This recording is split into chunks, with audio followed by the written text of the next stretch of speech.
Halo semuanya, perkenalkan nama saya Imade Dwi Payanagiri. Saya nomor absen 11 dari kelas 12 MIPA 5. Di kesempatan kali ini saya akan menjelaskan kepada kalian semua peninggalan-peninggalan agama Hindu yang bercorak agama Hindu yang masih tersisa sampai saat ini di Indonesia. Apa saja itu? Mari saya akan jelaskan kepada kalian.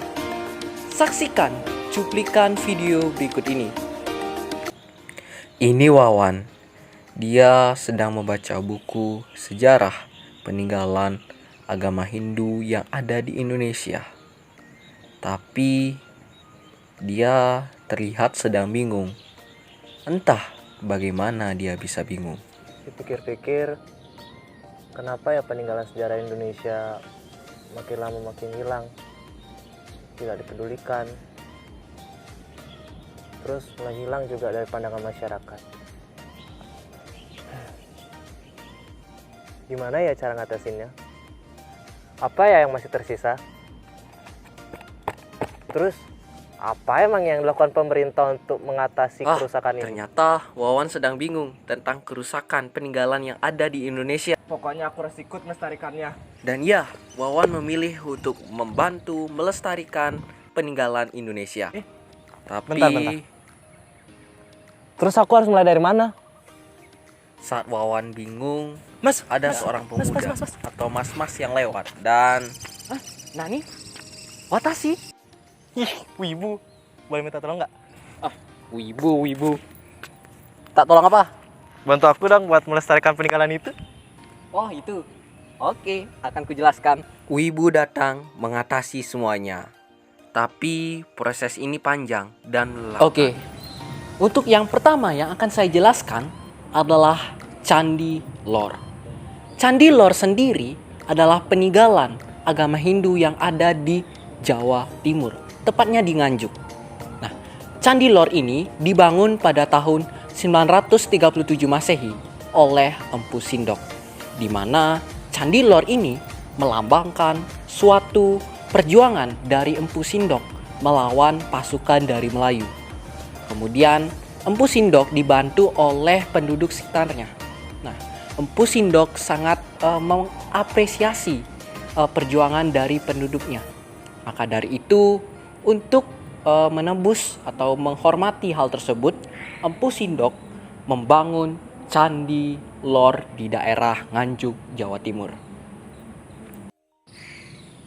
Oh iya,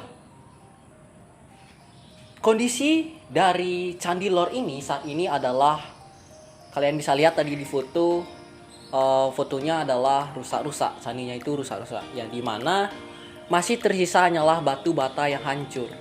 Namun sebelumnya terdahulu candi ini berbentuk seperti tugu peringatan, yang dimana di sampingnya adalah suatu tugu peninggalan dari penjaga Empu Kerto dan Kerti. Kemudian kondisi saat ini itu sangat memprihatinkan, dan apa yang harus kita lakukan untuk kedepannya? Aku ada cara untuk mengatasi hal ini. Yang pertama, tentu saja kita harus membatasi orang-orang yang masuk atau yang orang-orang yang mengunjungi candi-candi tersebut. Wisatawan lah kita harus atur. Kemudian yang kedua, kita harus memperketat aturan yang berlaku di area tersebut. Mungkin saja kita membuat aturan dilarang membawa barang berat. Kemudian kita membuat pagar di daerah candi tersebut. Yang kita lihat tadi tidak ada seperti pembatas di dalam candi tersebut. Kemudian yang ketiga, di dalam diri kita sendiri, kita harus sadar bahwa kita berkunjung ke sana untuk melihat saja, bukan untuk merusak candi tersebut.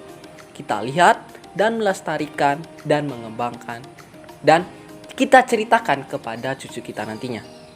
Kemudian terakhir, yang perlu saya sampaikan kepada kalian semua, salah satunya kepada pemerintah, lakukan secepatnya perbaikan. Dari tadi perasaan gua doang yang koar-koar. Pemerintah, apa yang telah dilakukannya?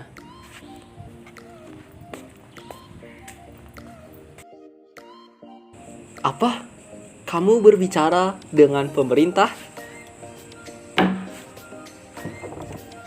Hal yang telah saya lakukan atau pemerintah lakukan adalah yang pertama, yaitu membuat papan peringatan untuk tidak menaiki candi tersebut.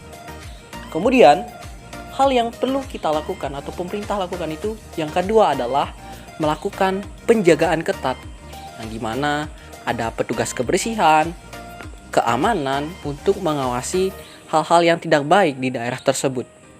Kemudian, kita juga tiap minggunya atau tiap tahunnya, tiap bulannya rutin melakukan kegiatan kerja bakti pembersihan, seperti kita laksanakan kepada Pak TNI yang telah melaksanakan pembersihan di candi tersebut.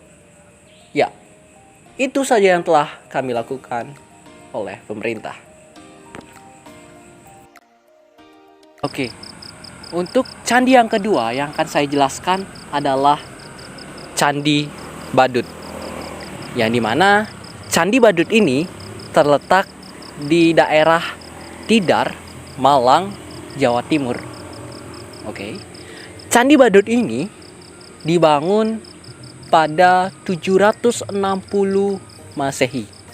Yang dimana didirikan Candi Badut ini dikarenakan ada seorang raja yang bernama Raja Ganjaya. Beliau merupakan raja yang sangat suka, dalam kita sekarang adalah melawak, yaitu dalam bahasa Jawanya membadut. Maka dari itu, untuk menghargai hal tersebut, daerah sana itu membangun Candi Badut ini. Candi Badut ini kemudian dipergunakan untuk melakukan persembahan oleh agama Hindu di sana. Candi ini merupakan candi yang tertua di Jawa Timur.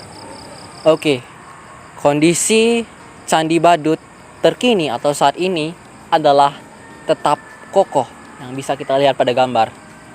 Kemudian Candi Badut ini hanya mengalami kerusakan di bagian atapnya saja, di bagian atasnya saja, yang bisa disebut kepala candi. Yang kita ketahui bahwa candi memiliki 3 bagian, yaitu kaki, badan, dan kepala candi. Kemudian candi ini sebelumnya itu muncul hanya gundukan batu-batu kecil. Kemudian di atasnya itu ditumbuhi oleh pohon beringin yang sangat rimbun. Kemudian candi itu dilakukan 2 kali renovasi pada abad ke-9 dan pada abad ke-13. Dan saat inilah kondisi terkini Candi Badut ini. Lagi-lagi candi ini ada saja bagian yang rusak. Pemerintah kira-kira apa ya yang dilakukannya? Upaya pemerintah yang telah dilakukan untuk menjaga Candi Badut ini, yang pertama, ia melakukan suatu penjagaan, perawatan pada candi tersebut, di mana pemerintah mengerahkan pembersih, para pembersih, kemudian petugas-petugas pembersih, keamanan, dan yang lainnya untuk merawat candi tersebut dengan cara membersihkan bagian-bagian yang kotor, kemudian merawat batu tersebut menggunakan cairan, yaitu cairan yang memang khusus untuk perawatan batu. Kemudian pemerintah juga telah memasukkan Candi Badut ini ke dalam suatu peninggalan, yang dimana peninggalan disebut Candi Cagar Budaya. Nah, kemudian kita ketahui bahwa tadi saya sudah jelaskan, candi ini telah dilakukan 2 kali perbaikan oleh pihak berwajib pada abad ke-9 dan abad ke-13.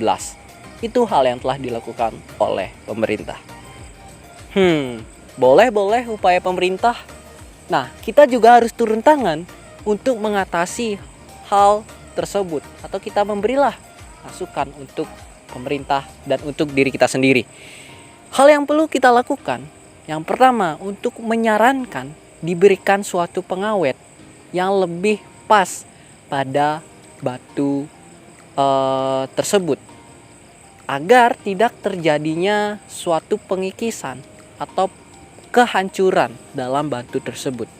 Intinya biar tetap kokoh lah. Kemudian kita sebagai pengunjung, wisatawan, tentu saja sadar diri, yang dimana kita datang ke sana untuk mengetahui suatu peninggalan agar tak terjadi suatu kerusakan yang berlebih. Kita cuma lihat-lihat saja lah. Kemudian selanjutnya kita juga perlu memperhatikan gerak-gerik seseorang yang memang tujuannya tuh tidak baik yang datang ke sana. Kita peringatilah orang-orang tersebut. Itu saja masukan dari saya. Mungkin teman-teman yang lain ada. Silakan komen di bawah. Oke, itu tadi penjelasan singkat dari saya. Video pembahasan mengenai peninggalan-peninggalan agama Hindu yang ada di Jawa Timur. Sekian video dari saya. Terima kasih. Sampai jumpa.